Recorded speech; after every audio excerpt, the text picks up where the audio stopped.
बंदी छोड़ सतगुरु रामपाल जी महाराज जी की जय हो।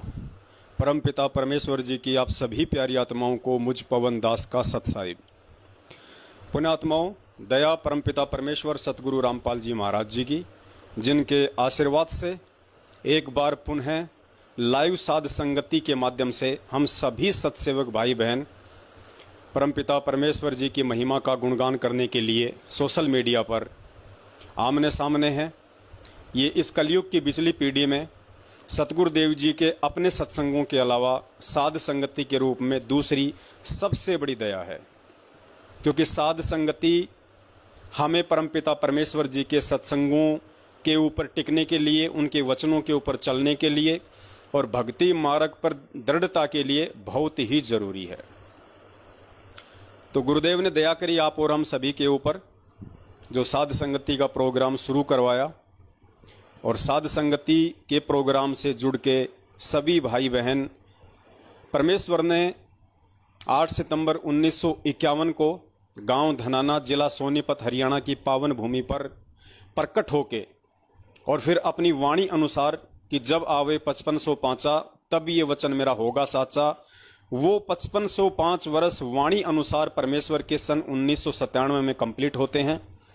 और परमेश्वर उस वाणी अनुसार अपने यथार्थ 13वें कबीर पंथ की नींव डाल के आज आप और हम सभी आत्माओं को इस तत्व ज्ञान से रूबरू कर रहे हैं, परिचित करवा रहे हैं, हमें अपने निज लोक सतलोक से अवगत करवा रहे हैं। और लाखों की संख्या में आत्माओं ने परमपिता परमेश्वर को समझा, उनके आध्यात्मिक ज्ञान को समझा और अपने निज लोक सतलोक जाने की तैयारी में लगे हुए हैं। तो पुण्यात्माओं, एक बार कुछ भगत भाई बहन जुड़ जाएं, उसके बाद परमात्मा आगे की साध संगति का प्रोग्राम शुरू करवाएंगे।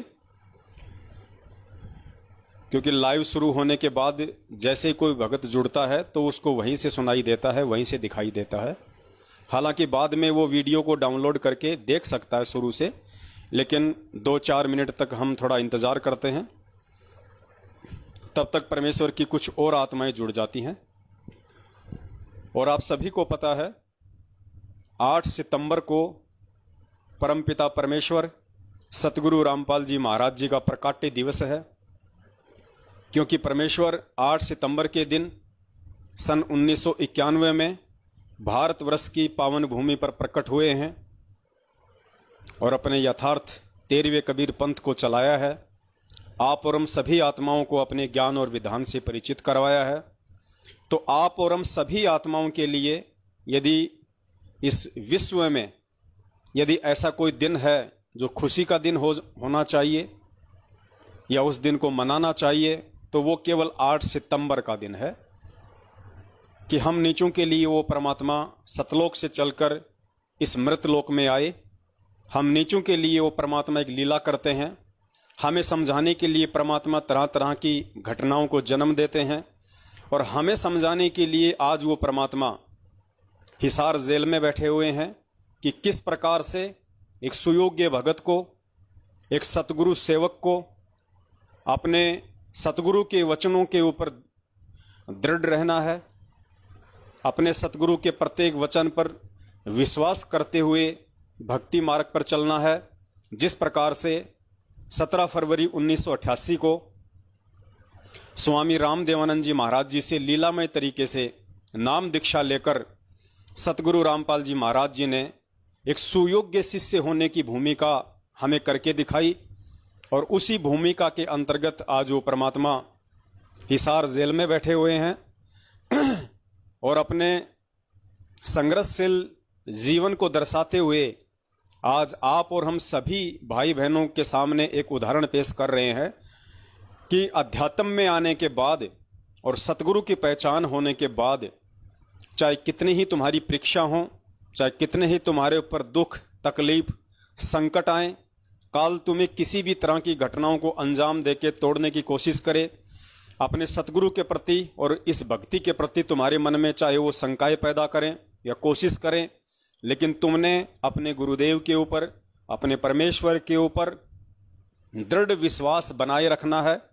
और ये दृढ़ विश्वास तभी कायम रह सकता है जब हम सतगुरु की पहचान कर लेंगे, जब हम सतगुरु की परख कर लेंगे, और सतगुरु की पहचान और परख आम जीव के बस की बात नहीं है, या यूं कह लीजिए किसी भी जीव के बस की बात नहीं है, क्योंकि सृष्टि में सभी के सभी आम जीव हैं सिवाय उस परमपिता परमेश्वर के जो सतगुरु रूप में आते हैं।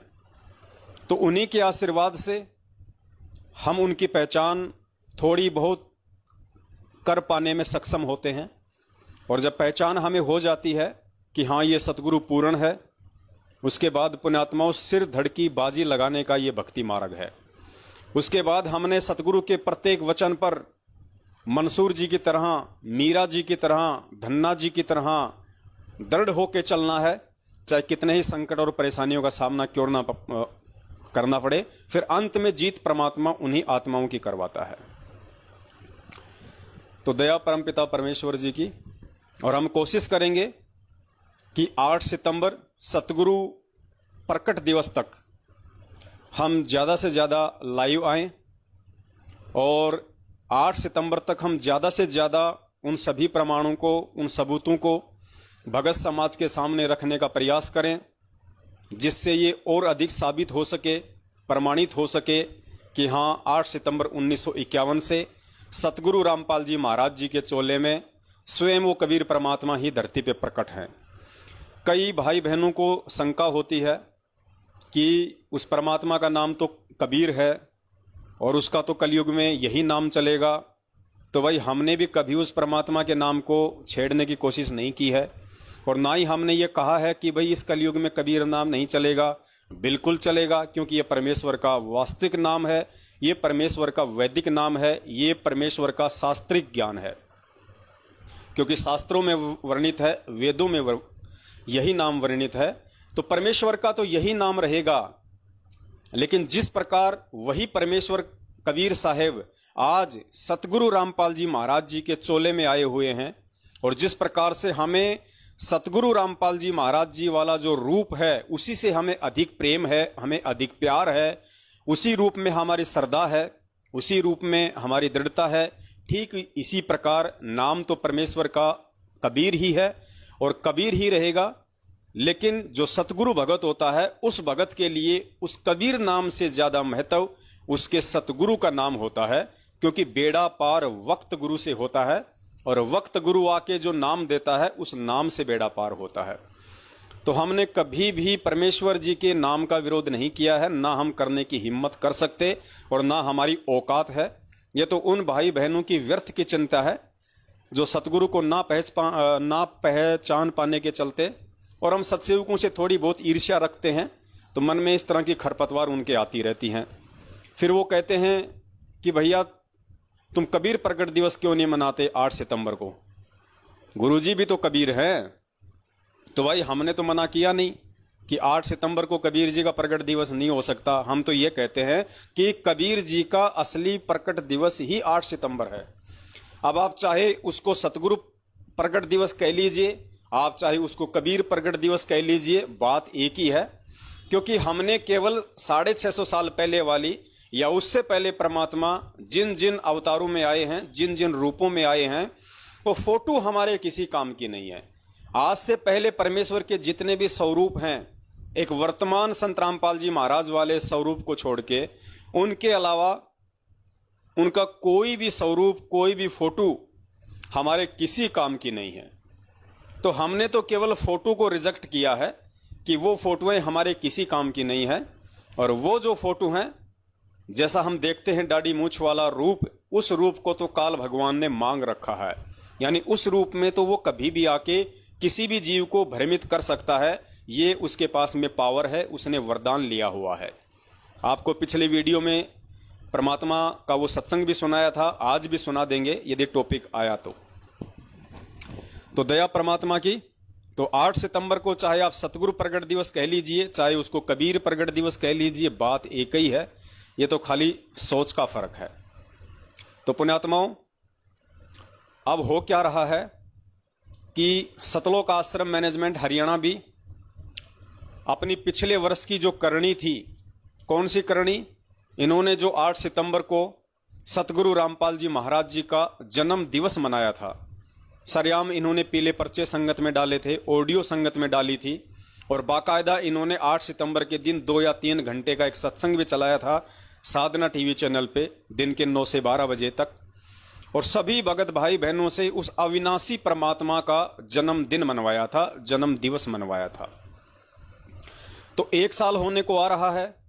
बहुत सारी बातें हुई संगत में, सत्सेवकों से परमात्मा ने बहुत सारे सबूत और प्रमाण डलवाए, जिनसे ये साबित हो गया कि सतगुरु अविनाशी है, वो स्वयंभू है, वो प्रकट होता है। और सतगुरु का जन्म दिवस मनाने वाला अंत में कुत्ते की योनि में जाता है। ढेरों प्रमाण देखने के बाद इस 1 साल के दौरान अब इन लोगों को अंदर ही अंदर शर्म महसूस हो रही है। अब ये सोच रहे हैं कि यारो तुम तो ना घटके ना घर के रहे ना घाट के, अब क्या करें, क्योंकि यहां तो परमात्मा के सत्संगों से ही सत्सेवकों ने साबित कर दिया संगत में, सैकड़ों की संख्या में 2-2, 3-3 घंटे की वीडियो डाल डाल के कि भैया संत रामपाल जी महाराज जी खुद कबीर परमात्मा है, और 8 सितंबर को ये परमात्मा काल भगवान से आंख मिचोली खेलते हुए और आप और हम सभी पिछली पीढ़ी के शिक्षित जीवों से ज्ञान आधार से अपनी पहचान करवाने के लिए इस तरह से एक परिवार में आने की इन्होंने लीला की है। एक माता पिता अपने पास में रखने की इन्होंने एक लीला की है। एक दासी और बच्चे अपने पास में रखने की एक लीला की है। बाकी ये तो वही परमात्मा है जो 650 साल पहले कहा करता था कि मात पिता कछु ना मेरे घर दासी, और जुल्हे का सुत आण कहाया लोग करे मेरी हांसी। ये वही कबीर परमात्मा है। सिर्फ आंखों का धोखा है उन लोगों के लिए जो इस तत्व ज्ञान आधार से सतगुरु को पहचान नहीं रहे हैं। तो अब इनको शर्म आने लग गई, बेचारे शर्मिंदा हो गए, क्योंकि बहुत सारे लोगों ने देखा देखी में, जल्दबाजी में इनके कहने पे 8 सितंबर को सतगुरु का जन्मदिन तो मना लिया, लेकिन उसके बाद से उनकी आत्मा को चैन बिल्कुल भी नहीं, शांति बिल्कुल भी नहीं। हमेशा 1 साल से वो यही सोचते आ रहे हैं, हे परमात्मा दोबारा कब से 8 सितंबर आवे, और कब से हमने जो इन कुकर्मियों के बहकाव में आके उस अविनाशी परमात्मा का जन्मदिन मनाने की महागलती की थी, कब हम गुरुदेव से माफी मांग के पुनः 8 सितंबर को उनका प्रकट दिवस मना के अपनी उस भूल को सुधारें और परमात्मा हमें क्षमा करे। तो जाहिर सी बात है वो सभी आत्माएं अब 8 सितंबर को सतगुरु प्रकट दिवस ही मनाएंगी, या यूं कह लीजिए कि 8 सितंबर को कबीर प्रकट दिवस ही मनाएंगी, क्योंकि उनको तो इंतजार है इस दिन का। भले ही वो सामने आके स्पष्ट रूप से नहीं कह रही हैं किसी भी कारण से, लेकिन अंदर ही अंदर ये चिंता उनको घुन की तरह खाए जा रही थी। और अब मात्र 28-29 दिन बचे हुए हैं। उन आत्माओं को बड़ी खुशी है कि अब की बार तो कम से कम इस सतलोक आश्रम मैनेजमेंट हरियाणा वालों के बहकाव में आके हम ऐसा कुकर्म करने से बचेंगे। और जैसा कि सत्सेवकों ने ये प्रमाणित किया है, और ये शाश्वत सत्य भी है कि वो परमात्मा स्वयं ही सतलोक से चल के आता है।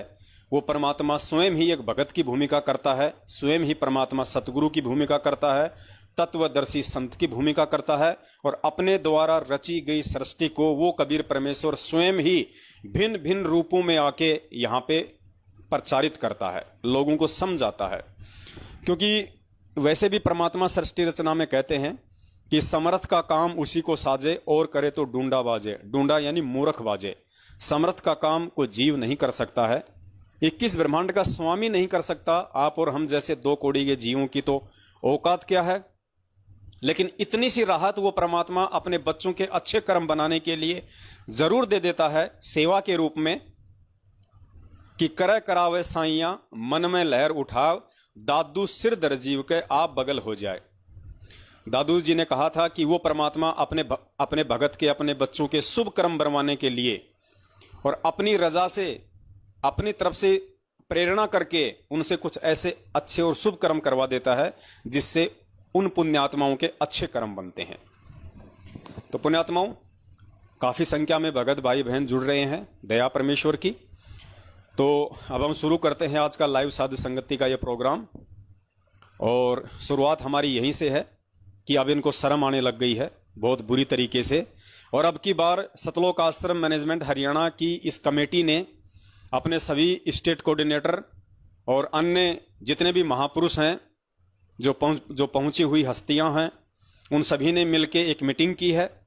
और उस मीटिंग में इन्होंने ये निर्णय लिया है कि भैया ये ये जो जन्म दिवस वाला जो नाम है इसको हटाओ।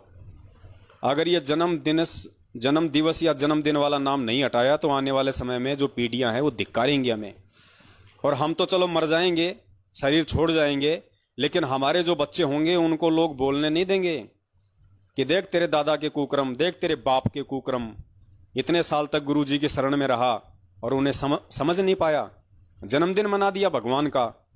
तो अब इनको शर्म आने लग गई है।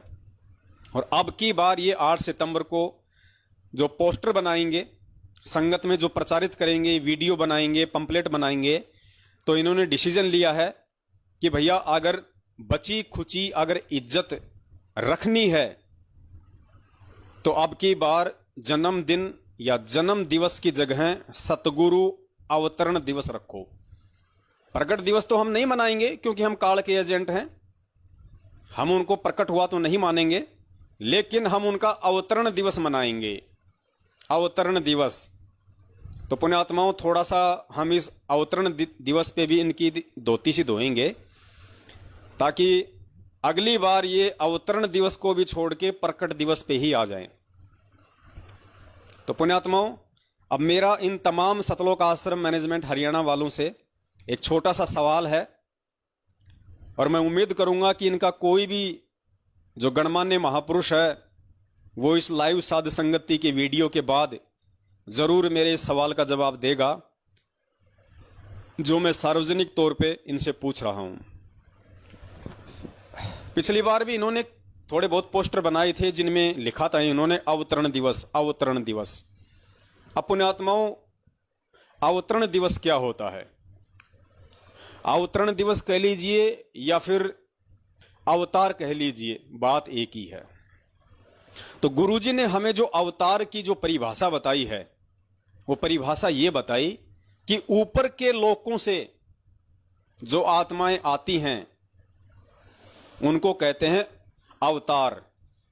ऊपर के लोकों से, जैसे विष्णु लोक से श्री राम जी आए त्रेता युग में, तो हम सबको पता है कि श्री राम जी को श्री विष्णु जी का अवतार कहा जाता है। त्रेता युग में उनका अवतरण हुआ था, यानी वो अवतार रूप में आए थे। द्वापर युग में श्री कृष्ण जी उसी विष्णु भगवान के अवतार थे। तो सबको पता है कि श्री कृष्ण जी विष्णु भगवान के अवतार थे, उनको अवतरण कह लीजिए कि वो ऊपर के लोकों से नीचे के लोक में आए। अब मेरा इनसे सवाल यह है कि गुरुदेव ने हमें जो अवतार या अवतरण की जो परिभाषा बताई है उसके अकॉर्डिंग यदि कबीर परमात्मा का कोई अवतार इस धरती पे आएगा, अगर तुम सतलोक आश्रम मैनेजमेंट हरियाणा वाले ये मानते हो, क्योंकि ये तो तुम्हारे पोस्टर साबित करते हैं कि तुमने लिखा है पिछली बार भी कि संत रामपाल जी महाराज जी का अवतरण दिवस 8 सितंबर 1951। तो जिस प्रकार से विष्णु भगवान का कोई भी जो अवतार आता है इस पृथ्वी पे, उसके द्वारा दिया हुआ ज्ञान प्रचार करने के लिए या जो भी उनकी लीला होती है पूर्व निर्धारित, वो कंप्लीट करने के लिए, तो विष्णु भगवान का जो भी अवतार इस पृथ्वी पे आता है वो विष्णु लोक से आता है। और शंकर भगवान का यदि कोई अवतार इस पृथ्वी पे आएगा तो वो शंकर जी के लोक से आएगा। जैसे गुरुजी ने बताया कि मोहम्मद जी थे, मुस्लिम धर्म के जो प्रवर्तक थे, मोहम्मद, हजरत मोहम्मद, वो शंकर भगवान के गण थे, वो शंकर जी के लोक से आए थे। तो मोहम्मद जी का जो अवतरण है वो कहां से हुआ था? शंकर जी के लोक से। ऐसे यदि कोई ब्रह्मा जी का अवतार होगा तो वो ब्रह्म लोक से आएगा। इसी प्रकार यदि कोई कबीर परमात्मा का अवतार होगा तो कबीर परमात्मा का अवतार जाहिर सी बात है सतलोक से आएगा, क्योंकि कबीर परमात्मा सतलोक में रहते हैं, वो उनका निज लोक है।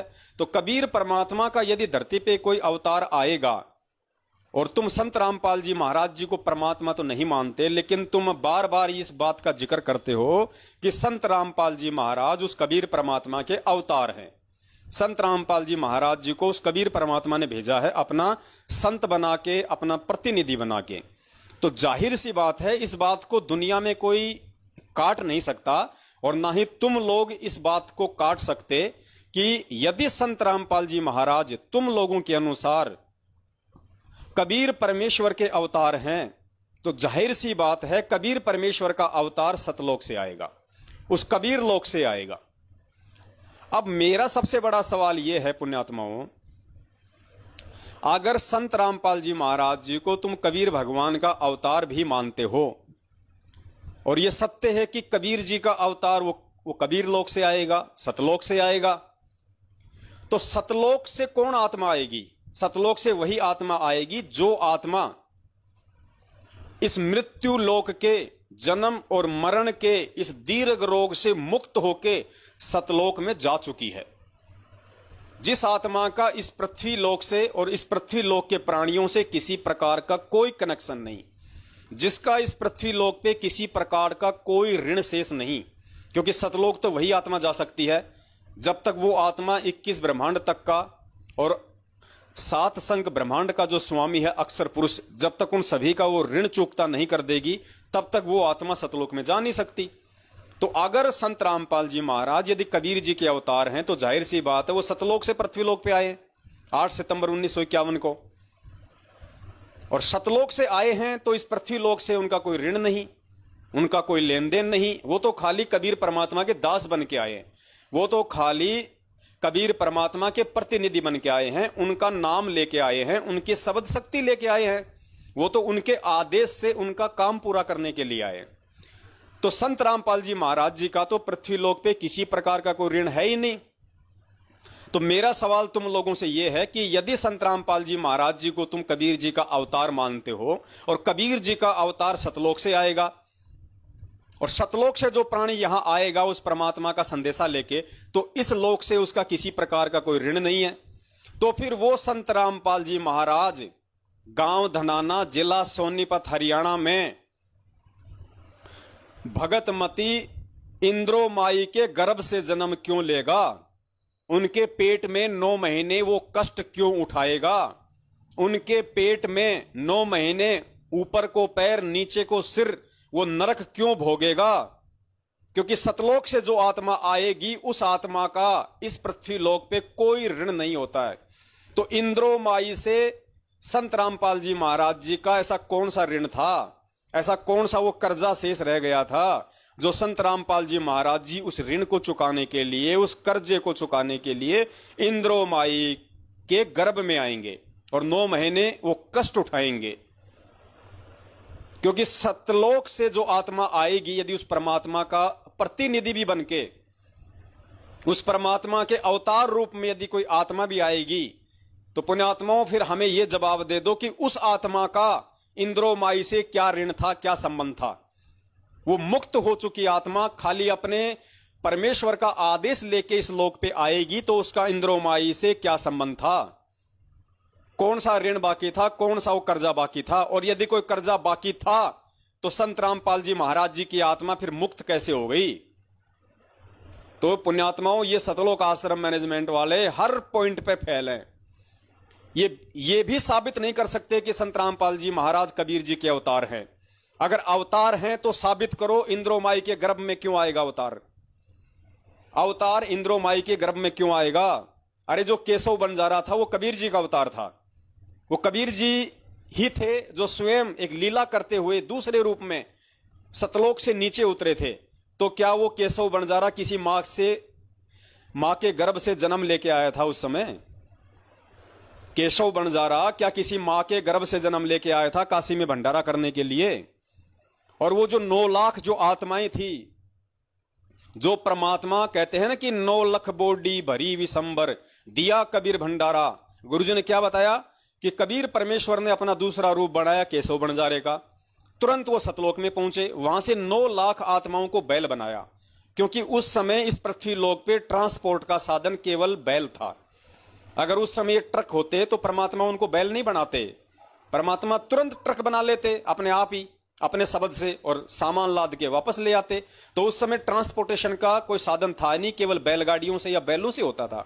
तो परमेश्वर ने उन सतलोक वाली आत्माओं को बैल बनाया। ये परमेश्वर के गुणों में है, ये परमेश्वर के पास में पावर है, शब्द शक्ति है। वो चाहे तो आत्मा का पत्थर बना दे, चाहे तो बैल बना दे, बैल से वापस परमेश्वर उसको सतलोक में बैठा दे। तो गुरुजी ने क्या कहा कि वो 9 लाख आत्माएं सतलोक से परमात्मा लेके आए थे, वो बैल बन के आई थी। और उसके बाद में जो सेवादार थे, जितने भी सेवादार थे, वो सारे के सारे सेवादार भी परमात्मा सतलोक से लेके आए थे। और उनकी पहचान बताई परमात्मा ने कि वो जितने भी सेवादार थे उन सब के जो पैर थे वो जमीन से 1 फुट ऊपर थे। किसी भी प्राणी का जो सेवादार बन के आए थे जो सतलोक से, एक का भी पैर जमीन को नहीं छू रहा था। उसका रीजन बताया गुरुजी ने कि ये ऐसा गंदा लोक है कि पृथ्वी ऊपर पग जो धार है वो करोड़ जीव एक दिन में मारा है। एक दिन में 1 करोड़ जीव मरते हैं हमारे से, जब हम रोजी रोटी के लिए अपने घर से बाहर निकलते हैं। तो वो सेवादार तो 3 दिन रहे थे काशी में, तो 3 दिन में तो 3 करोड़ जीव मर जाते, और 3 करोड़ जीवों का भार और ऋण उतारने के लिए उनको असंख्य जन्म फिर यहीं पे भोगने पड़ते। तो परमेश्वर ने तो उन आत्माओं के पृथ्वी पे पैर भी नहीं टिकने दिए। वो थे कबीर जी के अवतार, वो थे सतलोक से आई हुई आत्मा उस परमेश्वर की।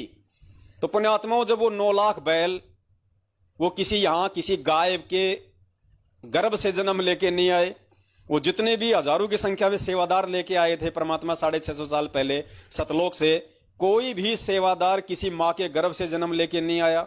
उनके तो जमीन पे पैर तक नहीं टिक रहे थे, क्योंकि वो आत्मा थी, वो जीव थे। अगर उनके पैर जमीन पे टिक जाते तो उन पे यहां का जो कर्म विधान है वो लागू हो जाता। इसलिए परमात्मा ने उनके पैर नहीं टिकने दिए। लेकिन केशव बंजारे के रूप में परमात्मा ने जमीन पे पैर टेके हुए थे। खुद वो कबीर परमात्मा 120 साल तक रहा, उसने जमीन पे पैर टेके हुए थे, क्योंकि ये इस पृथ्वी लोक के जो ये विधान है, जो ये कर्म है, ये उस परमेश्वर पे लागू नहीं है, बाकी हर जीव पे लागू है, हर आत्मा पे लागू है। तो सतलोक से तो वो आत्मा आई थी उस परमात्मा की। तुम कहते हो कि संत रामपाल जी महाराज जी कबीर जी के अवतार हैं। अरे कबीर जी के अवतार भी, यानी वो आत्माएं भी काशी में आई थी 650 साल पहले, जिनके परमात्मा ने पृथ्वी पे पैर नहीं टिकने दिए। क्यों नहीं टिकने दिए? क्योंकि उन पे वो कर्म लागू हो जाता, क्योंकि वो जीव थे, वो आत्माएं थी। लेकिन परमेश्वर ने केशव बंजारे के रूप में जमीन पे पैर टेके, और खुद वो कबीर परमात्मा तो टिकाया था। तो भाई, यदि संत रामपाल जी महाराज जी कोई आत्मा होती उस कबीर परमात्मा की भेजी हुई, तो अब आप समझ सकते हो कि आत्मा इस पृथ्वी लोक पे उस परमात्मा का काम नहीं कर सकती। आत्मा तो खुद यहां पे ऋण संबंधों में बन जाएगी, काल भगवान उसको जकड़ लेगा। तो इसलिए यदि तुम अपने इज्जत बचाव के लिए, अगर तुम अब की बार 8 सितंबर को ये अवतरण दिवस का भी बहाना गढ़ोगे कि संत रामपाल जी महाराज तो कबीर जी के अवतार हैं, उनका अवतरण दिवस मनाएंगे, तो यहां भी तुम फेल हो जाओगे भाई। तुम्हारे पास जवाब नहीं है, तुम्हारे पास देने के लिए जवाब नहीं है। तुमसे बच्चा सवाल करेगा कि रे नालायको, तुमने इतने दिनों से क्या आध्यात्मिक ज्ञान समझा? अगर कबीर जी के अवतार संत रामपाल जी महाराज हैं, तो अवतार तो सतलोक से आएगा कबीर जी का। कबीर जी का अवतार कोई विष्णु लोक से तो आएगा नहीं, कबीर जी का अवतार है तो सतलोक से आएगा। अब सतलोक से आएगा तो इंद्रोमाई के गर्भ से क्यों आएगा? मुझे ये बता दो, इंद्रोमाई से उसका कौन सा ऋण शेष रह गया था? और शेष रह गया था तो वो आत्मा सतलोक कैसे गई और सतलोक पहुंच गई और परमेश्वर के आदेश से आई है, तो उसका इंद्रोमाई से क्या ऋण है? तुम गोल गोल घूमते रहोगे, तुम्हारे को 7 जन्मों में इस सवाल का जवाब नहीं मिलेगा। क्योंकि इस सवाल का जवाब यदि किसी को लेना है तो उसने संत रामपाल जी महाराज जी को ही परमात्मा मानना पड़ेगा, संत रामपाल जी महाराज जी को ही कबीर परमेश्वर मानना पड़ेगा, और संत रामपाल जी महाराज जी को ही 8 सितंबर 1951 के दिन गांव धनाना, जिला सोनीपत, हरियाणा में भगत नंदराम जाट और इंद्रोमाई के पेट से नहीं, उनके गर्भ से नहीं, एक लीलामय रूप में परमेश्वर ने प्रकट होके, और परमेश्वर ने यह दिखलाया कि भगवान समर्थ है, वो किसी भी विधि से आ सकता है। जैसे 300 वर्ष पहले ठीक इसी प्रोसीजर से, माता पिता वाली प्रोसीजर से, एक जाट परिवार से, एक किसान परिवार से, एक शादी वाली प्रोसीजर से, वो कबीर परमेश्वर गरीबदास जी महाराज जी के रूप में आया। और पुण्यात्माओं, ये गरीबदास जी महाराज जी के रूप में जो परमात्मा आए थे, ये सिर्फ और सिर्फ आज आप और हमें ये दृढ़ता देने के लिए, आप और हमें ये विश्वास दिलाने के लिए कि परमात्मा जब चाहे जिस रूप में, जिस लीलामय तरीके से प्रकट हो सकता है।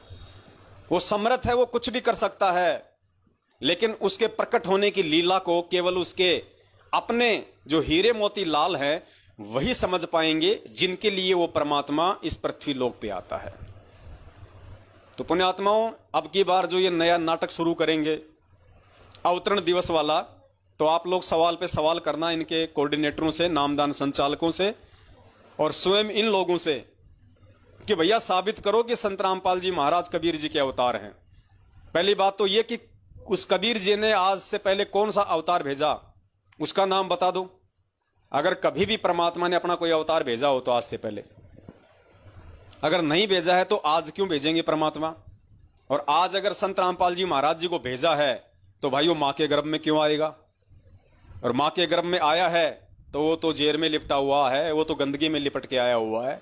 और जो मां के गर्भ से आया है वो ऋण संबंधी होता है, वो कर्जदार होता है, जो खुद 9 महीने मां के पेट में नरक भोग रहा हो, जो जेर रूपी उस गंदगी में लिपट के आया हो, जो आप और हमारी तरह एक मानुस हो, वो हमें क्या पार करेगा? हमें कहां से पार करेगा? तो इनसे सवाल करो पुण्यात्माओं, अगर इनकी आंखें खुल जाएं तो इनका अवतरण दिवस मनाना भी फैल।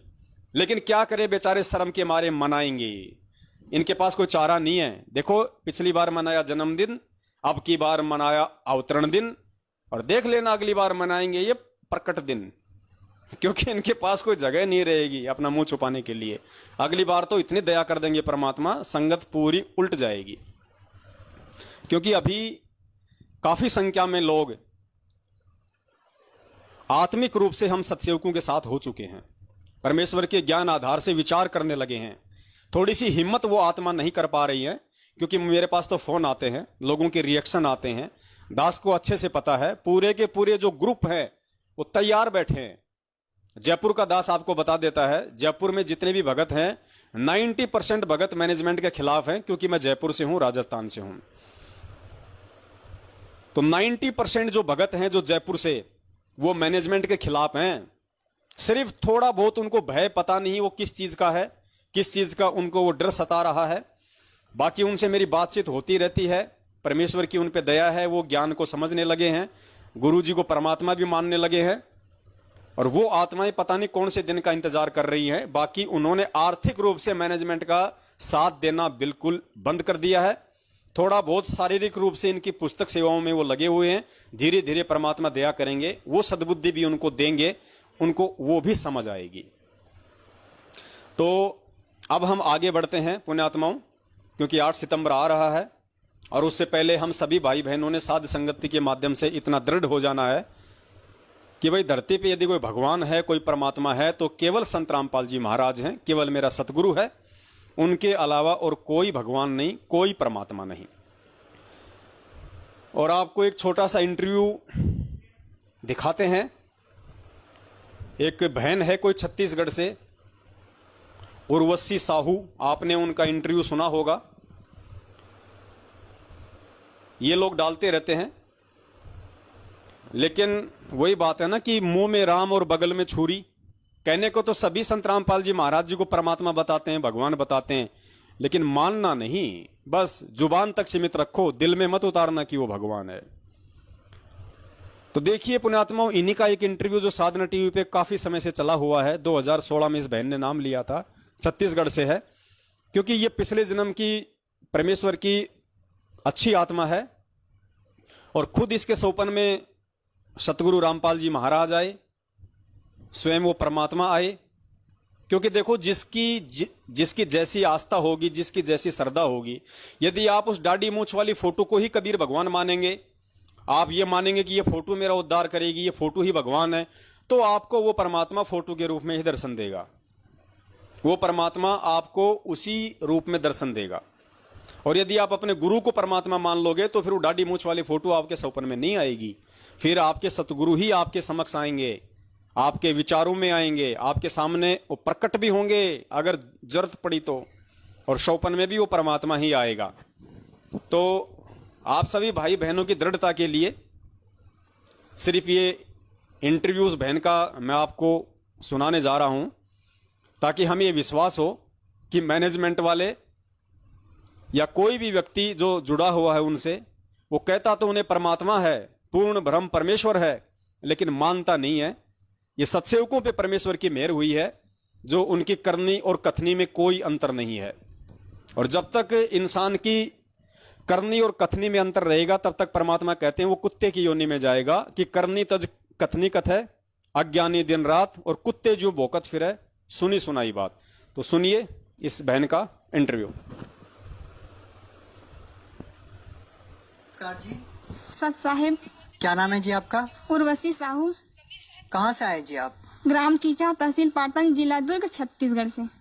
क्या आप संत रामपाल जी महाराज जी के अनुयायी है? हाँ, सदगुरु रामपाल जी महाराज जी से नाम दीक्षा मैंने 24 अक्टूबर 2016 को लिया। संत रामपाल जी महाराज जी से नाम दीक्षा लेने से पहले आप क्या भक्ति साधना करते थे? सदगुरु रामपाल जी महाराज जी की शरण में आने से पहले मैं कृष्ण को बहुत इष्ट के रूप में मानती थी, उसकी भक्ति करती थी और शनिवार का व्रत भी करती थी। मैंने 3 साल तक 93 शनिवार तक व्रत किया था। हमारे जीवन में इतना दुख आया कि परमात्मा की तलाश करते करते बहुत थक गए। और जैसे कि मैं बचपन से ही 7 साल की उम्र से ही मेरे घर के लोगों को बोलना स्टार्ट कर दी थी कि पूर्ण परमात्मा इस पृथ्वी पर आने वाले हैं और मेरे को अपने मिशन को सहयोग देने के लिए भेजे हुए हैं। वो समाज में व्याप्त बुराइयों को जड़ समेत मिटाएंगे, जैसे कि दहेज प्रथा, नशाखोरी, रिश्वत, ये सब जो है ना, उस सब को हटाएंगे और सतयुग जैसा समय स्थापित करने वाले हैं। और ये बहन कह रही है कि नाम दीक्षा लेने से 5-7 साल पहले ही मैं अपने परिवार वालों को ये बात कहा करती थी कि पूर्ण परमेश्वर धरती पे आने वाले हैं। पूर्ण परमेश्वर कौन? कबीर साहिब धरती पे आने वाले हैं और वो सतयुग जैसा समय लेके आएंगे।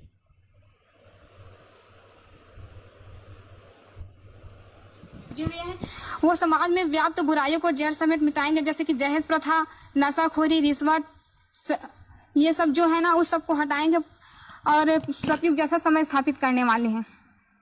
और मेरे को 2016 में भी मिलने वाला है, ये भी बताया था। क्या आपको समय की जानकारी थी? आपको जो महापुरुष जिसके बारे में आप बचपन से अपने परिवार वालों को बताते रहे हैं, वो आपको कब मिलेंगे? क्या आपको कोई जानकारी थी? बस समय पता था और पूर्ण परमात्मा है ऐसे करके पता था।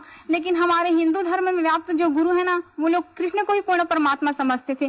तो मैं कृष्ण को ही पूर्ण परमात्मा समझकर उसकी भक्ति करने लगी। कृष्ण को हमेशा अपने साथ रखती थी। स्कूल जाती थी तो उसके अपने बस्ते में छिपा कर ले जाती थी और देखती थी। स्कूल के जो हमारे सर मैडम है, उन लोगों से भी ज्ञान चर्चा करती थी कि पूर्ण परमात्मा ऐसा होता है, वो आने वाले हैं ऐसे करके। तो सभी से करने लगती थी। हमारे स्कूल के जो मेरे सहेली लोग थे, वो लोग बोलते थे कि आप संत के जैसे बोला करते हो, बिल्कुल संत के भाषा में बोलते हो, ऐसा करके मेरे को बोलते थे। और मैं बोलती थी कि जो कबीर साहब की जो दोहे हैं ना, वो मेरे को बहुत पसंद आते थे। और ज्ञान चर्चा भी कबीर के दोहे में क्या करते थे हम लोग स्कूल में। गायत्री मंत्र है वो भी जाप करती थी, रामायण का पाठ करती थी, गीता का। बचपन से ही बहुत पूजा पाठ करती थी सभी देव देवताओं की। आप संत रामपाल जी महाराज जी की शरण में कैसे आई? वो क्या है, संत रामपाल जी महाराज जी की शरण में सबसे पहले जब मेरा कॉलेज में एडमिशन नहीं हो रहा था तो मैं बहुत दुखी थी। उसके बाद कॉलेज से आई और वो साल मेरे से कम परसेंट वाले को दिए थे फॉर्म, लेकिन मेरे को नहीं दे रहे थे। तभी मैंने सोचा कि ये पूर्ण परमात्मा हो ही नहीं सकते कृष्ण। अगर पूर्ण परमात्मा होते तो मेरे साथ ये नहीं होता। बहुत हमारे जीवन में बहुत दुख आया, बहुत रोए हम लोग बहुत। जैसे कि मैं कोई अगर मार्ग में चलती थी तो दूसरे जो चले हैं तो उसी मार्ग में कुछ नहीं रहता था, और अगर मैं चली जाती थी उसी मार्ग में तो बहुत काटा सा था। तो मैं जस्ट आई कॉलेज से, उसके बाद दोपहर को सो गई, थोड़ा सा नींद आया। उसके बाद सदगुरु रामपाल जी महाराज जी मेरे सपने में आए। अब आगे थोड़ा ध्यान से सुनना पुण्यात्माओं, क्योंकि ये पिछले जन्मों की अच्छी आत्मा है परमात्मा की, और परमेश्वर तो अपनी आत्मा के सदा साथ ही रहते हैं। जैसे नाम दीक्षा लिए बिना वो परमात्मा मीराबाई जी के साथ थे, धन्ना जी के साथ में थे, परमात्मा द्रौपदी के साथ में थे, प्रहलाद भगत के साथ में थे। तो आज तो परमात्मा की धरती पे अनगणित विशेष आत्माएं आई हुई हैं। तो आज तो परमेश्वर लाखों चमत्कार करेगा अपनी आत्माओं को दृढ़ता प्रदान करने के लिए, उनको भक्ति मार्ग पे लगाए रखने के लिए। तो अब ये बहन जिक्र कर रही है जिसने 2016 में नाम दीक्षा ली थी। अब ये आगे जिक्र कर रही है कि सतगुरु रामपाल जी महाराज मेरे सौपन में आए और वो साधारण वेशभूषा में थे, और संत तो वो सब पाखंड के। उसके बाद सदगुरु रामपाल जी महाराज जी मेरे सपने में आए और वो साधारण वेशभूषा में थे, और संत तो वो सब पाखंड के जैसे कि जटा, लंबे नाखून और बाल बढ़ाए, दाढ़ी लंबी, वो सब थे। लेकिन संत रामपाल जी महाराज जी के ऐसे नहीं थे। तो मैं बोली मेरी मम्मी को बोली कि मम्मी एक आए थे एक संत, लेकिन वो बोल रहे थे मेरे को कि आपका एडमिशन हो जाएगा बेटा, आप चिंता मत करना। लेकिन मैं जानती भी नहीं थी वो संत है, लेकिन आत्मा जो है परमात्मा को पहचान लेती थी। लेकिन मेरी आत्मा ने पहचान लिया कि वो संत ही है।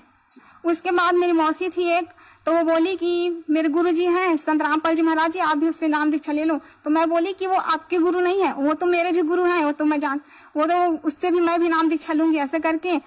और जीवन से बहुत हार चुकी थी। तो संत रामपाल, तब तक तो आपको नाम पता ही नहीं था जब आपकी मौसी जी ने आपको बताया कि मेरे गुरुजी संत रामपाल जी महाराज हैं।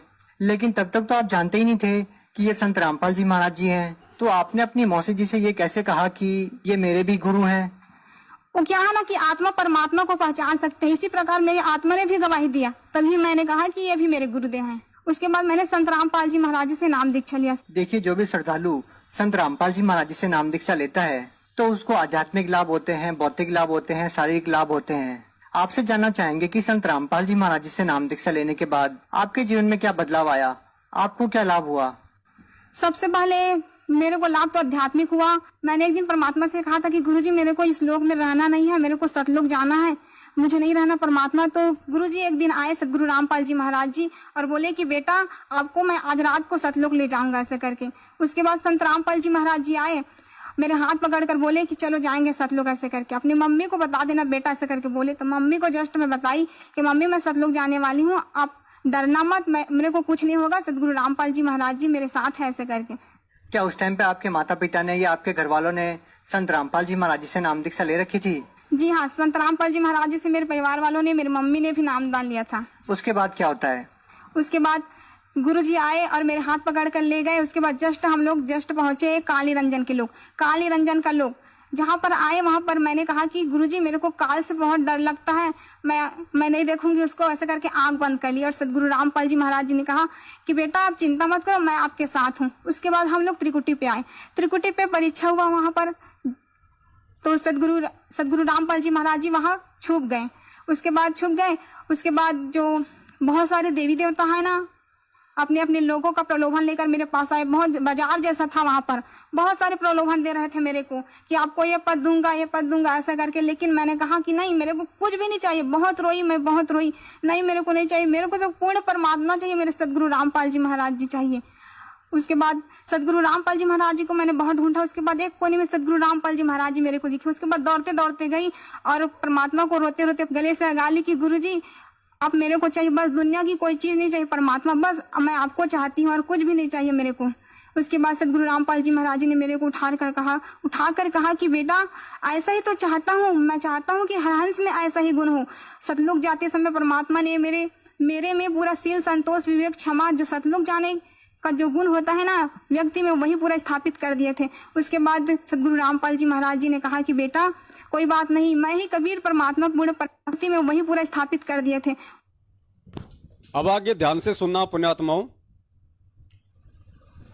क्योंकि हमने जो निष्कर्ष निकालना है परमेश्वर के सत्संगों का या इन इंटरव्यू का, वो हमने यही निकालना है कि हमारे लायक क्या चीज है जो हमें दृढ़ता दे सकती है, जो हमारे अंदर ये दृढ़ विश्वास पैदा कर सकती है कि धरती पे संत रामपाल जी महाराज ही पूर्ण परमात्मा के रूप में प्रकट हैं।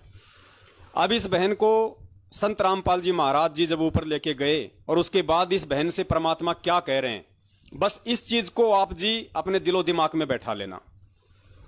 ये साध संगति के माध्यम से परमात्मा इसी तरीके से हमारे विश्वास को दृढ़ करेंगे। और ये सौभाग्य है कि आप और हमने उस परमेश्वर को पहचान लिया उनके आशीर्वाद से, जबकि ना ही तो ये इंटरव्यू देने वाली बहन उनको पहचान पाई है और ना ही वो इंटरव्यू लेने वाला उनको पहचान पाया है। आगे सुनिए कि परमात्मा ने उस बहन से क्या कहा। सदगुरु रामपाल जी महाराज जी ने कहा कि बेटा कोई बात नहीं, मैं ही कबीर परमात्मा पूर्ण परमात्मा सदगुरु रामपाल जी महाराज जी के रूप में आया हूँ बेटा, लेकिन संसार के लोग मुझे नहीं समझ रहे हैं। कोई बात नहीं, इंसान में इतना अहंकार घर कर गया है कि मेरे को समझना ही नहीं चाहता है। मैं ही पूर्ण परमात्मा सदगुरु रामपाल जी महाराज के रूप में आया हूँ, जिसने असंख्य ब्रह्मांड की रचना की है। और मेरे बिना इंसान एक तिनका भी नहीं उठा सकते, लेकिन इतना अहंकार है कि इंसान मुझको समझना ही नहीं चाहता है। लेकिन कोई बात नहीं बेटा, बहुत जल्द सतयुग जैसा समय स्थापित होकर ही रहेगा। मैं चाहूँ तो पल भर में मंत्री सभी की बुद्धि को बदल सकता हूँ, लेकिन मेरा कुछ मिशन है बेटा। और लीला करने परमात्मा ने क्या कहा कि बेटा मैं चाहूं तो पल भर में मंत्री, संतरी, दुनिया, प्रधानमंत्री सबकी मैं बुद्धि फेर सकता हूं, मैं समर्थ हूं, सक्षम हूं, लेकिन बेटा मेरा कुछ मिशन है, मेरा एक मिशन है। और पुण्यात्माओं, मिशन आप और हम सत्सेवकों को अच्छे से पता है, उस मिशन पे परमात्मा ने केवल आप और हम सत्सेवकों को ही लगाया हुआ है। और वो मिशन है, इस कबीर परमेश्वर के मार्ग में इतिहास गवाह है, सबसे बड़ा रोड़ा यदि काल किसी को पैदा करता है तो उनके परिवार को पैदा करता है, वंशवाद को पैदा करता है, बेटा बेटी भाई बंधु रिश्तेदार जवाइयों को पैदा करता है। 24 घंटे जो बहुत बड़े भगत बनने की एक्टिंग करते हुए उनके इर्द गिर्द रहते हैं, उनको करता है। तो परमेश्वर सतगुरु रामपाल जी महाराज जी का वर्तमान का सबसे बड़ा जो मिशन है, वो भक्तों के माध्यम से पुस्तकें बंटवाना नहीं है, वो किसी और तरीके से कोई काम करवाना नहीं है। उनका सबसे बड़ा मिशन है कि मेरी संगत, मेरे ज्ञान को आधार बना के और इन काल प्रेरित मेरे परिवार वालों का, मेरे रिश्तेदारों का कुकर्म देख के और इनसे अति शीघ्र पल्ला झाड़ ले। जितना जल्दी हो सके उतना जल्दी अपना पल्ला इन काल एजेंटों से झाड़ ले और साध संगति से जुड़ जाए, मेरे से जुड़ जाए। परमेश्वर का सबसे बड़ा जो मिशन है केवल यही है, क्योंकि इन लोगों से पीछा छुड़वाए बिना आप परमेश्वर को नहीं पहचान सकते, आप भक्ति मार्ग पे दृढ़ नहीं हो सकते। आप अंदर से खाली खोके रहोगे, आप खोखले रहोगे, अंदर से आपके अंदर भय रहेगा, आपके अंदर एक डर रहेगा। आप कभी भी गुरु को परमात्मा नहीं मान सकते। अगर आपने मान भी लिया तो आप इनके डर से, इनके भय से आप उनका प्रकट दिवस नहीं मना सकते। ज्ञान आधार से आप इनसे सवाल नहीं कर सकते, आपके अंदर भय रहेगा। आप इनके किसी भी उल्टे सीधे आदेश को मानने से मना नहीं कर सकते जब तक आप इन काल प्रेरित लोगों की संगति में रहोगे। सबसे बड़ा जो मिशन है परमात्मा का, और जेल जाने का मुख्य कारण भी यदि परमेश्वर का है तो सबसे बड़ा कारण एक ही है, बाकी तो परमेश्वर एक तीर से अनेकों शिकार करते। जेल जाने के पीछे उनके बहुत सारे उनके रीजन हैं, मकसद हैं, लेकिन सबसे बड़ा जो रीजन है वो है उनकी जो संगत है, उनके जो भगत हैं अभी तक जितने भी उनसे जुड़ चुके हैं 15-20 लाख, उन सब की ज्ञान आधार से आंखें खोलना और उनके अंतःकरण में इस बात को जमाना कि अगर सतलोक जाना है, अगर मुझ सतगुरु की प्राप्ति करनी है तो तुमने ज्ञान को आधार बनाना पड़ेगा और तुमने ज्ञान आधार से मुझे कबीर परमेश्वर के रूप में देखना पड़ेगा। और हमने उनको ज्ञान आधार से परमात्मा माना या नहीं माना, हमने उनको सतगुरु रूप में आए हुए परमात्मा के रूप में माना या नहीं माना, स्वीकार किया या नहीं किया, उसका सबसे बड़ा जो प्रमाण होगा वो होगा सतगुरु का प्रकट दिवस मनाना। यानी जो आत्मा इस ज्ञान को आधार बना के बिना किसी डर और दबाव से, हर तरीके से, हर बंधनों से स्वतंत्र होके जब 8 सितंबर को अपने पूज्य गुरुदेव का प्रकट दिवस मनाएगी तो ये स्वतः साबित हो जाएगा, ये सिद्ध हो जाएगा कि उस आत्मा ने संत रामपाल जी महाराज जी को पूर्ण ब्रह्म परमेश्वर मान लिया है। देखो, ये 8 सितंबर को प्रकट दिवस मनाने से, खाली प्रकट दिवस ही मनाने से हम कोई पार नहीं हो जाएंगे। ये प्रकट दिवस मनाना तो एक बहाना है उस परमेश्वर के लिए। असल में वो परमेश्वर इसकी आड़ में ये देखना चाहता है कि कितनी आत्माएं मुझे पहचान पाई हैं, क्योंकि प्रकट दिवस मनाने की हिम्मत वही आत्मा करेगी जो आत्मा गुरु को परमात्मा मान चुकी होगी। ये पहचान है। इस कलयुग की बिचली पीढ़ी में गुरु को परमात्मा आपने माना या नहीं माना है, या 650 साल पहले की तरह खाली मुंह में राम और बगल में छुरी वाला काम था कि गुरुजी हम तो आपको परमात्मा ही मानते हैं, हम तो आपको भगवान ही मानते हैं। और मालिक को पता था कि तुम मुझे परमात्मा मानते हो या भगवान मानते हो, और उसकी परमात्मा ने एक छोटी सी परख की थी। हमारी स्थिति से परमात्मा ने हमको ही रूबरू करवा दिया। एक ऐसी लीला की छोटी सी हाथी पे बैठने की, हम सब की हेकड़ी निकल गई। उनको कितनों ने परमात्मा माना, आज हमें मालूम पड़ गया 64 के 64 लाख फेल हो गए। तो वो स्थिति आज है, वही स्थिति आज है। परमेश्वर को तो मालूम है कि लाखों की संगत में से कितनी आत्माएं मुझे परमात्मा के रूप में देख चुकी हैं, जान चुकी हैं, पहचान चुकी हैं, और कितनी आत्माएं हैं जो केवल मुझे एक संत मानती हैं, केवल मुझे अपना गुरु मानती हैं, इससे ज्यादा नहीं मानती हैं, लेकिन दिखावा करती हैं बंदी छोड़ के जयकारे लगाने की, सतगुरु कहने की। बंदी छोड़ सतगुरु रामपाल जी महाराज की जय। और बंदी छोड़ की परिभाषा का उनको मालूम नहीं है कि बंदी छोड़ की डेफिनेशन क्या होती है। तो परमेश्वर ने हमारी स्थिति हमारे सामने रखनी चाहिए, उसके लिए परमेश्वर ने ये लीला की और ये साध संगति का प्रोग्राम चलवाया। और परमेश्वर ने ये कहलवाया कि भैया 8 सितंबर को सतगुरु रामपाल जी महाराज जी धरती पे प्रकट हैं, और जो उनका प्रकट दिवस नहीं मनाएगा वो सतलोक जाने का अधिकारी नहीं है। क्योंकि सतगुरु प्रकट दिवस मनाना इस बात का साक्ष्य है कि आपने अपने सतगुरु को पहचान लिया, आपने अपने सतगुरु को मानुष नहीं बल्कि परमात्मा मान लिया। उसके बाद मैं बहुत जल्द सतयुग जैसा समय स्थापित करूंगा। उसके बाद गुरुजी ना मेरे को सतयुग जैसा समय है उसमें ले गए। तो मैं बोली कि गुरुजी ऐसा ऐसा होगा बेटा, देखो ऐसा करके पूरा भविष्य में ले गए। तो मैं गुरुजी से बोली कि गुरुजी हम लोग जाएंगे वहीं पर, चलो ना रहेंगे ऐसे करके। तो सदगुरु रामपाल जी महाराज जी ने कहा कि बेटा हाँ बहुत जल्द रहने वाले ना, आप चिंता ना करो। तो इंटरव्यू आपने सुना उर्वशी बहन का, छत्तीसगढ़ से हैं। परमेश्वर की दया है इनके ऊपर। लेकिन अब तो ये जाने कि ये सतगुरु को परमात्मा मान पाई है या नहीं मान पाई है। कहने को तो सभी लोग ऐसी बड़ी बड़ी बातें करते हैं। और पुण्यात्माओं, सबसे बड़ी बात देखो, जो इंटरव्यू ले रहा है उसका नाम है सिद्धार्थ दास। और ये जो सिद्धार्थ दास है जो आजकल इंटरव्यू लेता है भक्तों के, आपने जो आवाज सुनी है, ये मुकदमा नंबर 428 में भगोड़ा घोषित है। ये भगोड़ा घोषित है, ये अपना टाइम पास कर रहा है। इसको तो एक अच्छा बहाना मिल गया, कभी मध्य प्रदेश घूमने का, कभी छत्तीसगढ़ घूमने का, कभी राजस्थान घूमने का। ये मुकदमा नंबर 428 में भगोड़ा घोषित है और ये अपना टाइम पास कर रहा है। इसको मतलब नहीं है कि कोई संत गुरु रामपाल जी महाराज जी को परमात्मा बता रहा है या जीव बता रहा है, या वो परमात्मा है या नहीं है। इनको तो अपने टाइम पास से मतलब है। इनकी तो बढ़िया रोजी रोटी चल रही है। महीने का 30-40 हजार रुपया आराम से इनको संगत की जो कमाई है, मेहनत की, वो हराम के रूप में इनको मिल जाती है।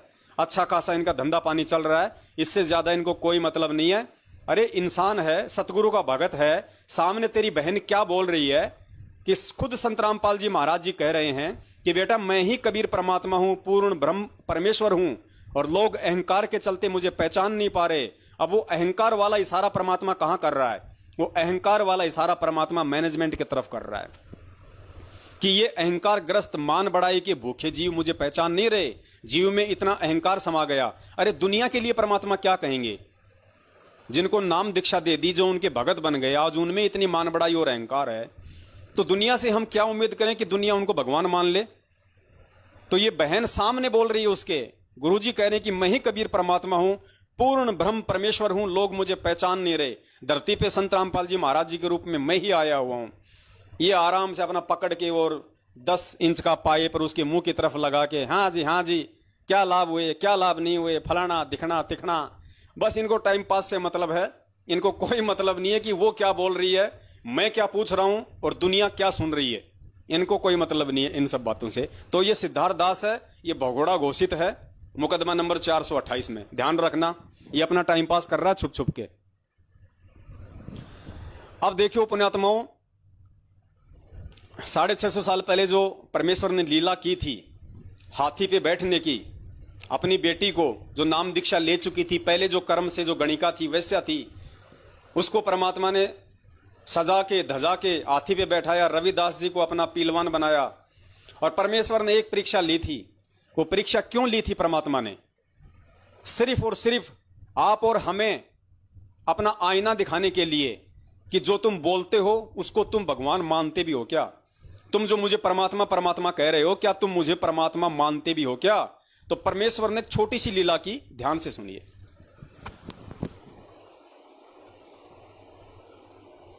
ने देखना चाहा कि ये मेरे विचारों को से कितने परिचित हैं, के अंदर कोई दृढ़ता भी है जो ये बोलते हैं कि हम तो मोक्ष चाहते हैं, हम आपके अतिरिक्त किसी को नहीं चाहते हैं, आप हमारे परमात्मा हो, आपसे हमें वो सुख मिले हैं जो हमें कहीं पर भी प्राप्त नहीं हुए थे। ऊपरले मन से कह रहे हैं या इनके अंदर भी कोई स्थान है?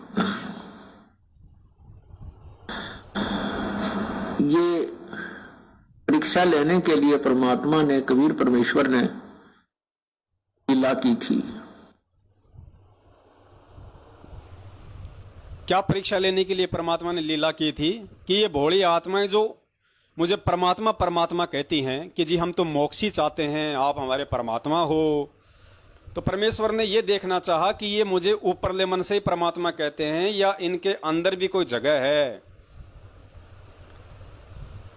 इस बात की परीक्षा लेने के लिए, इस बात की जांच करने के लिए परमात्मा ने छोटी सी परीक्षा ली थी, और उस परीक्षा में हमारा क्या हुआ हम सभी अच्छे से जानते हैं। और सुनिए परमपिता परमेश्वर जी के मुख कमल से।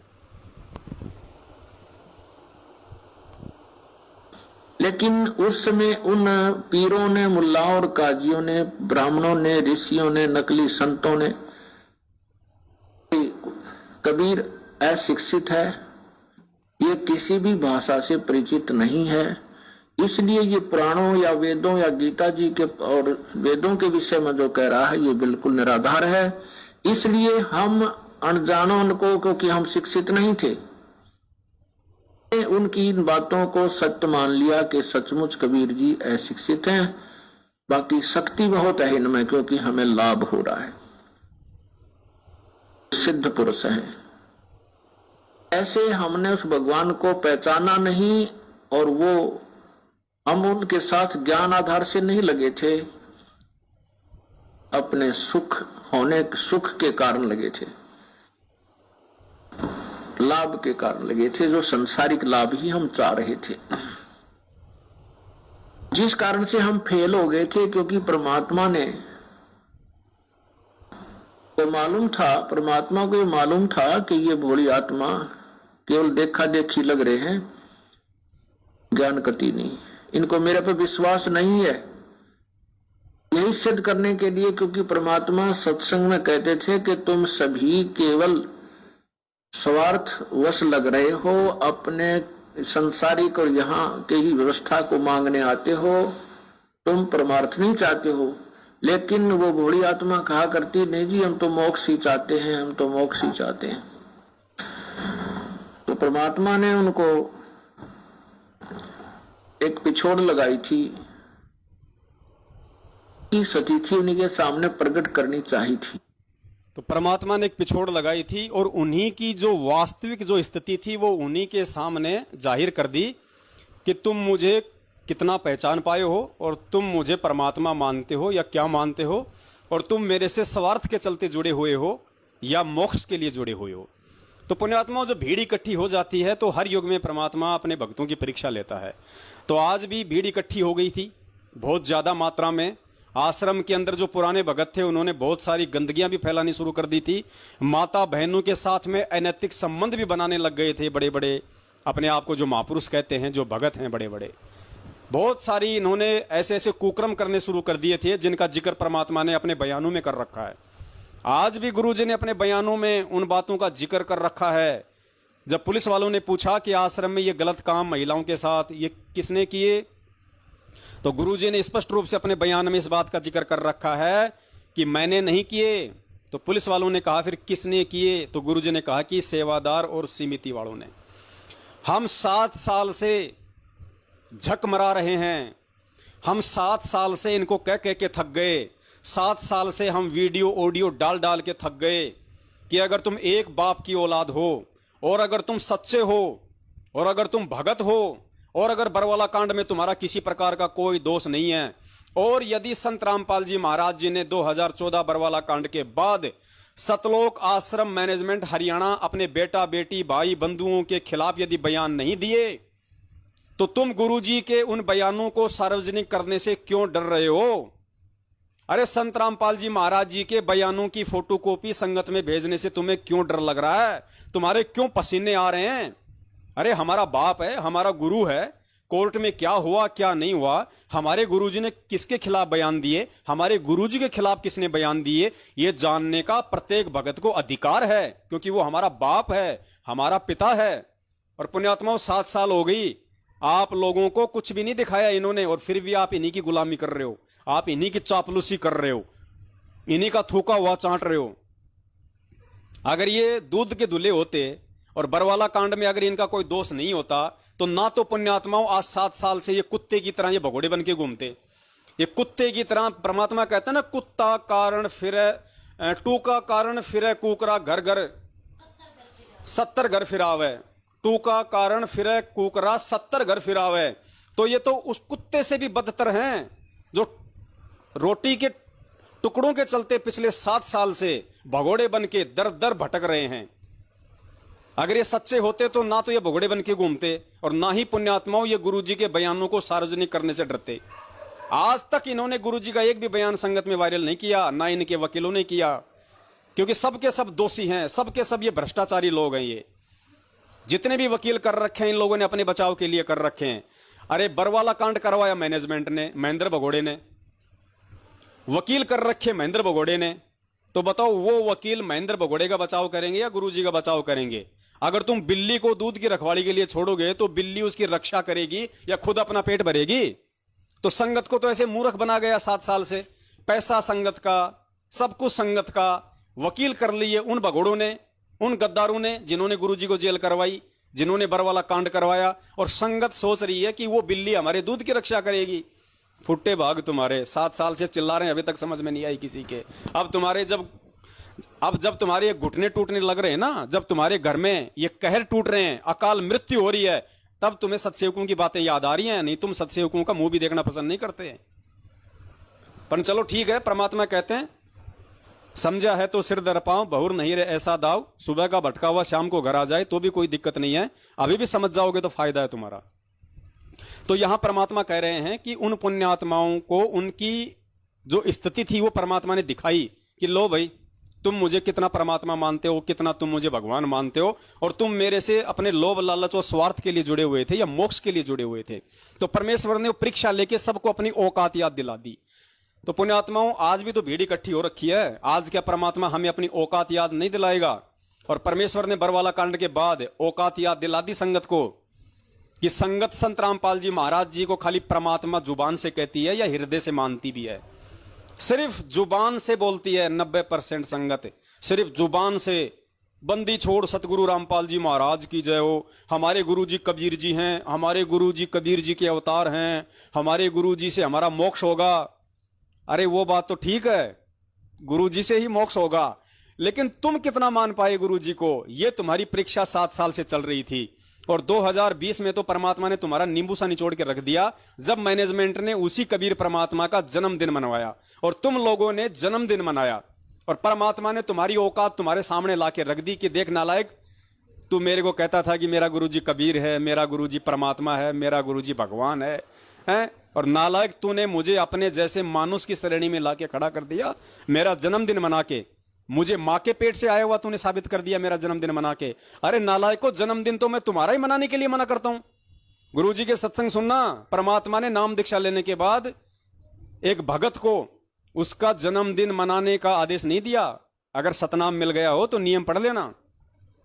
हमारा जन्मदिन तक परमात्मा ने मनाने के लिए मना किया हुआ है। तो सोचो वो परमात्मा अपना खुद का जन्मदिन अपने भक्तों से कैसे मनवाएगा?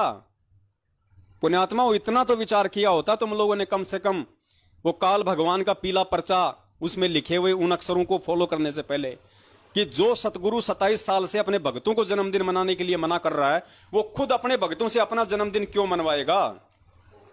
और अगर मैनेजमेंट को आदेश दिया था तो मैनेजमेंट वाले कुएं में पड़ते वो जन्मदिन मनाते। तुम क्यों उनके पीछे अपनी ऐसी तैसी करवा के बैठ गए? अपना एक जन्म तुम लोगों ने बढ़ा दिया। जिसने गुरु जी का जन्मदिन मना लिया उसने अपना एक जन्म बढ़ा दिया। इसको नोट करके रख लेना, ये भक्ति है, कोई ड्रामेबाजी नहीं चल रही। ध्यान रखियो इस चीज को। तो परमेश्वर ने आज आप और हम सभी के सामने आईने की तरह हमारे जो अंतःकरण के जो विचार हैं वो रख दिए कि तुम गुरु को क्या मानते हो। तुम भगवान मानते हो कागज की फोटो को, तुम प्रकट दिवस मनाते हो कागज की दाढ़ी मूछ वाली फोटो का, हैं? और तुम मांगते हो मेरे से, प्रार्थना करते हो तुम मेरे से, दंडवत करते हो तुम मेरे को, आरती करते हो तुम मेरे आगे, गुरु कहते हो तुम मुझे, और प्रकट दिवस मना रहे हो तुम कागज की फोटो